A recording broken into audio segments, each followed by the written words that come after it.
Thank you, Kerry. Look, can I just start off by saying that I want to thank the Northern Beaches residents who've come out in huge numbers in the last few days to be tested. I implore my fellow Northern Beaches residents to keep coming out and getting tested, despite the fact that we're moving into Christmas Eve and Christmas and Boxing Day. We need you to get that information to our tracers, to our frontline health staff, to be able to make certain as to what the level of transmission is on the Northern Beaches, whether it's the northern zone or the southern zone of the Northern Beaches.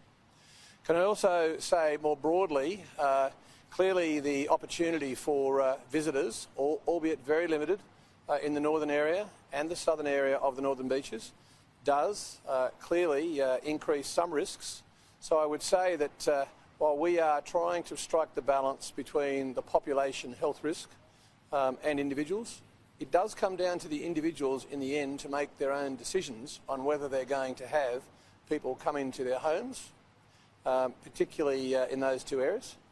I would say that anybody who is over the age of about 70 or anybody with other health issues, comorbidities, should think very seriously about whether or not they have people into their homes. But if they do, try and do it outside in the fresh air, perhaps on a balcony, perhaps outside somewhere, so that you minimise the risks.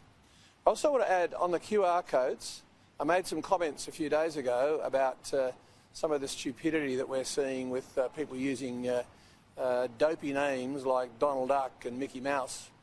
But one of the issues around the QR codes that is very concerning is that even facilities, cafes and restaurants across obviously the rest of Sydney, obviously not on the Northern Beaches at the moment where they're closed, but in other parts of Sydney and indeed across New South Wales, is that the proprietors of the businesses are not necessarily being as careful in ensuring those who come into their business actually do fulfil filling out the QR code.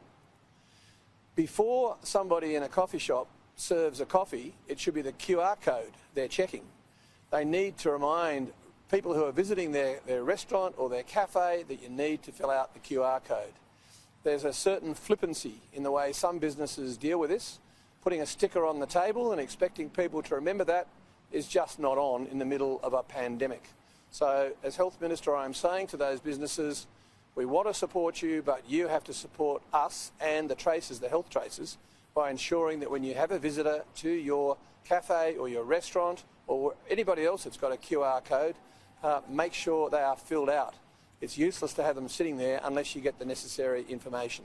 That's all I really want to add at this stage. Thank you.